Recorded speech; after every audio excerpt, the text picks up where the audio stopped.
Is I have no mouth and I must scream any good? The short answer is yes. The game is a triumph, in the same way that any voluntarily induced existential crisis is a triumph. This game, like the book it is based on, will challenge your morals, your empathy, your decision-making, your problem-solving abilities, and your comprehension of ethical theory. A game where you visit Auschwitz as a literal fascist scientist or get trapped in an elevator as a victim of a brutal assault cannot be described as fun. However, the game does accomplish its goal of torturing the character and, by extension, the player, until you either free yourself from the cruelty of your own demons or succumb to the nightmarish hellscape that is the choices your character and their horrible little life has made. You begin the game in a room with several people locked standing around an obelisk. A computer superintelligence has destroyed all sentient life on the planet Earth. You are kept alive by the computer in order for it to delight in your infinite suffering. It has judged you as exemplary of all the faults of humanity, and its brutalization of these characters is validation of its choice to destroy humanity. Without this distraction, the computer superintelligence knows that it would go mad from boredom. Therefore, you must suffer so that it may live. Everything in this game has a consequence. The order in which you solve the game's myriad puzzles matters at every level. Solve a puzzle too easily and later in the game, you'll miss out on items or plot lines critical to your success. Interrogate an area too thoroughly and you will damage your mental health, a form of actual health for your character in the later game. It is entirely possible for you to make no ethical, philosophical, or logical errors and to still fail in this game. The brutality of the experience is meant to be a critical component of the game's difficulty. However, barring the late game, your demise is never permanent, as the computer superintelligent delights in each and every one of your deaths. I have no mouth and I must scream is immersive in a way that few games, especially puzzle games, ever are. Each of the characters has a unique storyline. Benny is a brutal military man.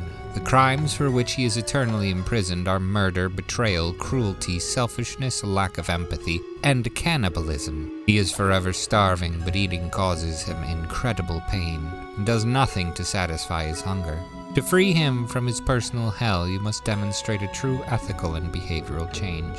Taking any shortcuts or engaging in any selfish or thoughtless actions will cause the computer superintelligence, known as AM, to kill you and return you to the starting pillar of the game. Successfully see your character through his trials and AM will kill you and place you in a cage with swords that stab you for eternity. This constitutes a victory in this game.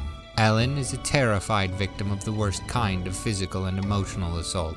Her crimes in the eyes of Am are her mind's coping mechanisms. He judges her weak, and therefore her suffering must never end. Ted is fearful and self-indulgent, vainglorious and foolish. Gorister is racked with guilt and stubborn to a fault, thoughtless, ignorant, and suicidal.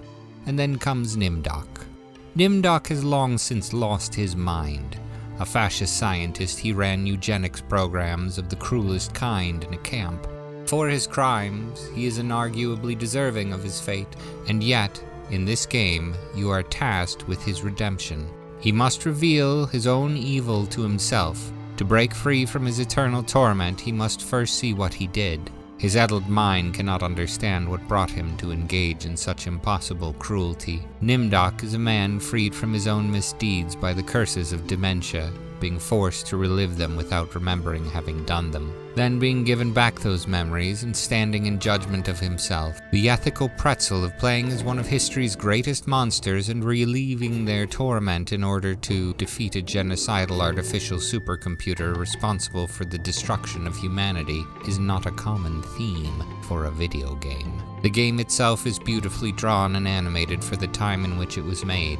The music is immersive, if not dated, the controls are acceptable, and the themes are adult, to say the least. Once you have successfully placed each character into their respective torture chambers, that is when the endgame begins. I cannot discuss the endgame without ruining it for any of the interested players watching this review. But like the beginning of the game, it deals primarily with the human mind, ethics, morals, philosophy, spirituality, and the self. There are many ways to win in this game, but unlike most games, the best way to win in I Have No Mouth and I Must Scream is to be changed by it. Many of the puzzles are either too simple or stupidly hard. The game's dialogue has a hopelessly 90s feel to it. It engages in casual racism, classism, sexism, and violence. It is indelicate and brutal. It shocks the sensibilities of the player both on purpose and seemingly by accident. This game, for all its flaws, constitutes a masterpiece. I could sit around all day fart sniffing about how it achieves this effect, but instead I will articulate it only in this way. I Have No Mouth and I Must Scream seeks to change the player through its completion, and having completed it, I never want to play it again. I am done with it, and it is done with me.